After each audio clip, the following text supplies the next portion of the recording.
What's up everyone, Kevin Kuo here, your Pasadena, Los Angeles real estate agent. Now, if you currently own a property that you're planning to rent out, or if you have a property that you're no longer living in, you may have heard of people listing their properties on short-term rental websites like Airbnb and making a lot more cash flow than renting it to traditional long-term tenants. But is this actually true? How much more cash flow can you expect, and what should you be aware of before entering the short-term rental business? Joining us today, we have professional Airbnb manager Liang Zhong, who is going to talk about some of the most common questions that you need to have answered before you decide to put your property on Airbnb. But before we get started, if you're new to my channel, my name is Kevin Kuo, your Pasadena, Los Angeles real estate agent. And I'm here to provide value and information about living around the greater Pasadena, Los Angeles area. Whether you're looking to buy or sell, my partners and I would love to help achieve your real estate goals. You can contact me directly or book an appointment in the description down below. And if you enjoy my content, remember to like and subscribe to be notified anytime a new video comes out. So with that being said, let's begin. What's up, you guys? This is your real estate agent, Kevin Kuo. Welcome to the Living in Pasadena channel. I'm with my friend Liang Zhong. Hello. Now, Liang, why don't you tell us a little bit about yourself, how long you've been in this business, how long you've run your company. Good morning, Kevin. And I've been doing Airbnb since 2019. That was before the pandemic. And for all these years, right now, we are running about 50 units. 50? Yes. Wow. Okay. So it has been more and more efficient.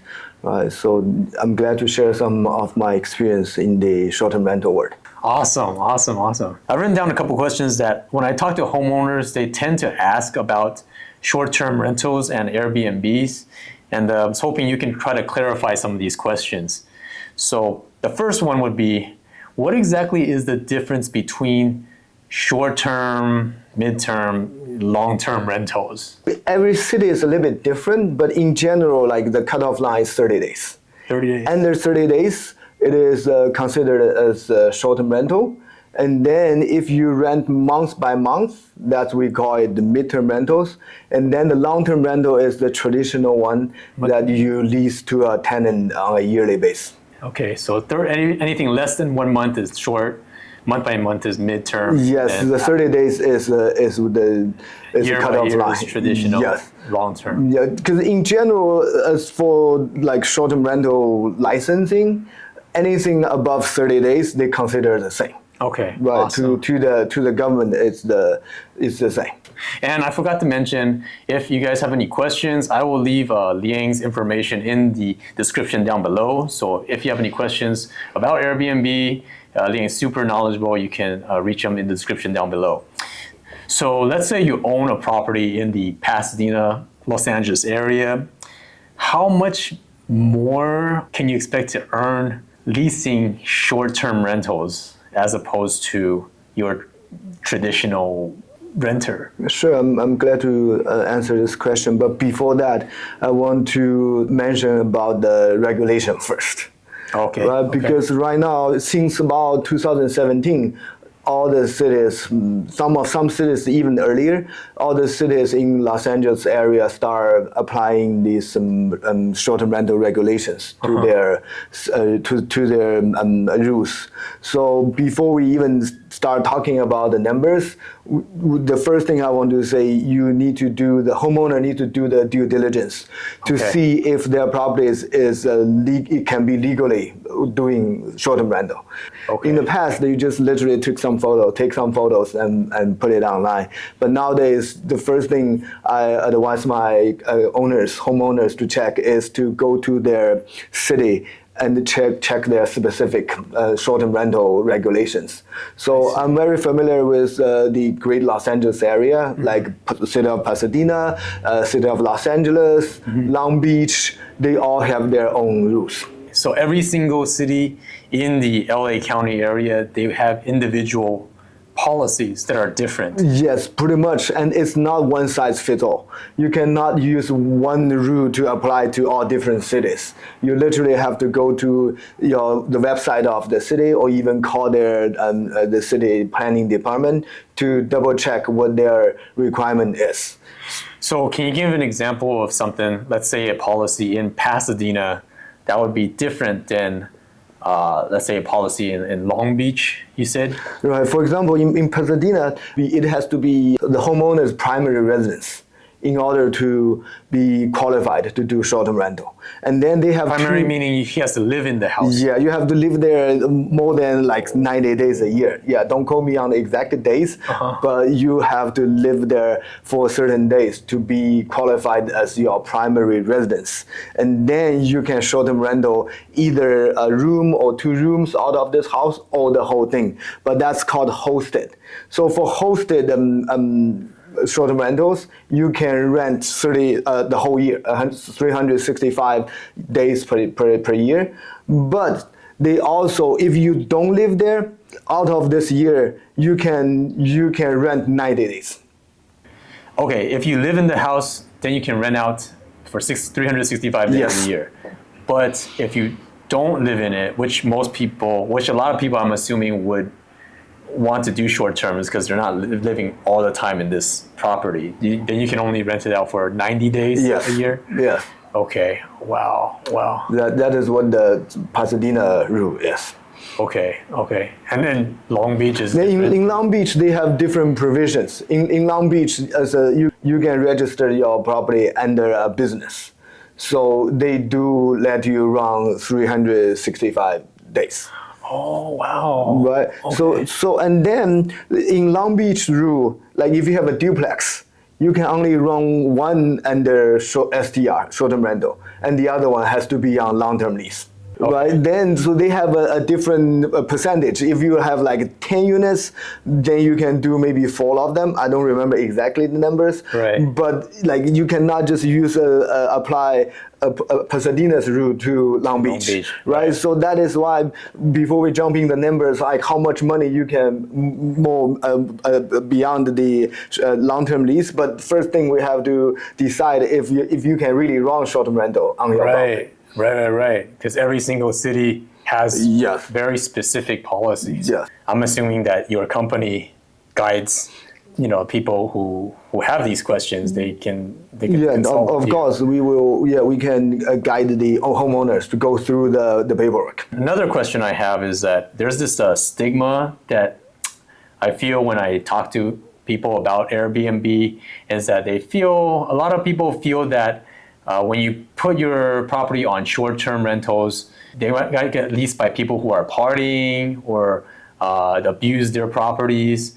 And I just wanted to ask, has that been your experience? Right. And also in general, people goes back to the cinemas, it goes back to the restaurants, right? They don't have this need to party in your rental properties anymore. And then gradually things getting back on to normal. So I believe like after year 2020, this kind of instance were like dramatically lowered.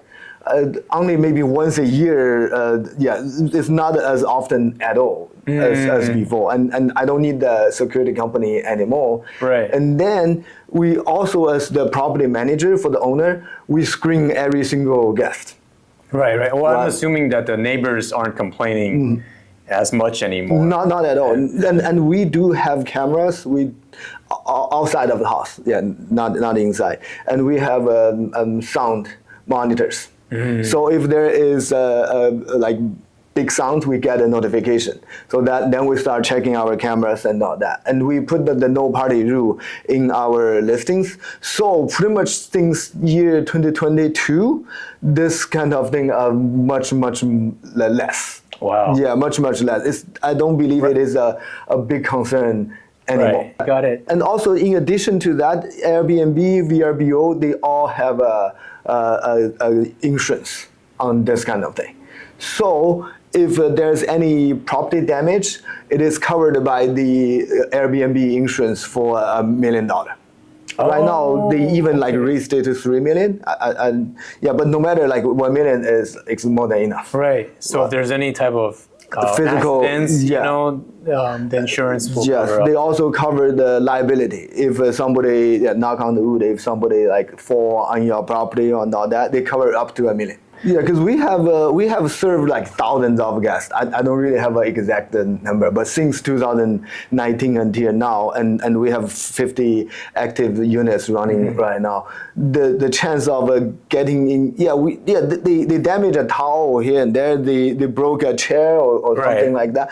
That's just part of doing the business. And as a property manager, we fight as much as we can to get the Airbnb or the guest pay for the damages, right? So that kind of concern we totally understand, but it's not that big a deal in today's climate. Today's climate, right? Yes. Right. So going back to our previous question, like in terms of profitability wise, assuming the law of the city that you're living in allows for short-term rentals, what kind of profit, what kind of expenses will the owners have to expect if they want to run this type of business? Yeah, of course, for the homeowners, we are here to make them more money, right? Why they want to do short-term rental if they make the same amount of money as the long-term lease? Then why don't you just keep it on long-term lease, right? For us to help the homeowner to do short-term rental is to bring more cash flow, right? To bring more bottom line to their rental and income. So my rule of thumb with my experience is in general the short-term rental will make double of the long-term lease. Growth. That's gross income. Gross income. Yes. Okay. Well, let's just make before any costs. Okay. Right. So that's just a rule of thumb. And also, by the way, recently, like right now, late 2023, there are more and more competitions on the market than before. So in general, business a little bit slower right now than before. But anyway, this rule of thumb still works. Let's just use like $2,500 rent as an example, so that way we can understand it a little bit better. So say, Kevin, you have a property. You put it on the long-term lease market. Yes. You get a $2,500 rent monthly with a 1-year lease. Right. But I will go to you, and then you think of, is there a way I can make a little bit more money than this, right? So then you approach me. Then I will look at your address. You'll look at the city. Exactly. We study the revenue, the regulation to make sure it is legally we can do that, right? And in general, this house has to be updated. Because in short-term rental market, as I said, is more and more competitive right now. Right. An old house with like second-hand furnitures, it won't fly anymore. Oh. Like several years ago, it may work, but right now that kind of property is very hard to work. So it doesn't have to probably put some work. Yeah, it doesn't have to be brand new, but it has to be updated.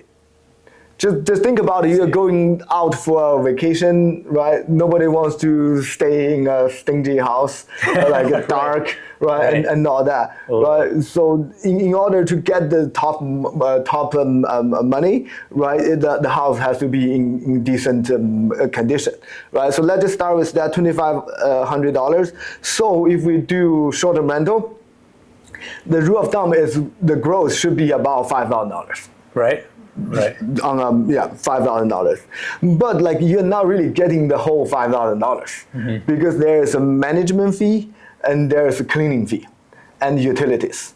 The management fee and the cleaning fee takes the big chunk, and then the utilities is not as big. But in general, my experience is the utility, the management fee and the cleaning fee takes about 35% of your gross. So that is more than a little bit, one third goes into these costs. Okay. Right, and then you pay your utilities like your electricity, your water, your Wi-Fi, and then after that, because we do our owner's report every month. The numbers basically look like the owner will net about 30% to 50% of their long-term lease. You mean 30 or 50% more? Yeah. Than, so let's use, if they were to lease. Yeah. So let's use the $2,500 lease as an example. So at the end of the day, you will get about 1/3 more than the 2,500. So that is about $800. Okay. Right. Let's just use that even number, about $800. Okay. Right. And also that depends on the location, the market. Right. So that's just the rule of thumb. But we are in this to make more cash flow for the owner. Right. Otherwise, there's no reason for you to do this. And at the end of the day, it is the owner need to make this financial decision that if they want to go with short-term rental or long-term lease. Sometimes we actually turn them down. Because if they already have a good long-term lease in place, and then then the short-term rental doesn't look like making a tremendous difference, sense, right? Then I sometimes will just tell you just keep it this way. It's better than go through with the trouble of setting up and all that. Doing the short term. Yes. Right. Final question. Yes. Like with the pandemic being over, and then things getting back to normal now, some people may think that short-term rentals are fading away. Do you see Airbnbs like fading away, or what do you see for the future of this business, like in the future, in the long run? Airbnb is almost like a hotel, right? The hotel has been in history for a long time, right? Yeah. So the needs for lodging, like people visiting families, going to like some other things, that needs will never go. I don't see it will disappear anytime soon. Right. But the competition is higher than before, for sure. Because Airbnb is still like relatively new. It has been much more mature right now. So the days, as I said earlier, the days of just buying some secondhand furniture, taking some iPhone photos, and then start making money, those days are gone. Right. Those days are gone. You have to be more professional. Exactly. And then you need to have a professional team, right? You either have to hire somebody like us, or you have to learn the skills to run your Airbnb business. Just like any business, there's always risks and there's always work involved. Right. It's not some make money quick scheme. Of course. Right, that it's not like a magic, you put it on Airbnb and then like, I don't like people always just to say, oh, this is a passive, right? If you hire a professional management company, it's basically passive for you. But if you decide to manage yourself, don't think it is passive. There's still a lot, just like any business. If you own a restaurant, right? If you own a tire shop, whatever that business is, there is work involved. Right. Yeah. Well, that's very insightful, Liang. Like I said before, if you guys have any questions regarding, if you have a property that you'd like to consult with Liang in, maybe you're curious about what you potentially can do with your property, feel free to contact him. His information will be in the description down below. It's been a pleasure having you on my show. Thank you for coming, Liang. I appreciate it so much. Thank you. Thank you very much. Thank you very much. All right, bye-bye. Bye-bye.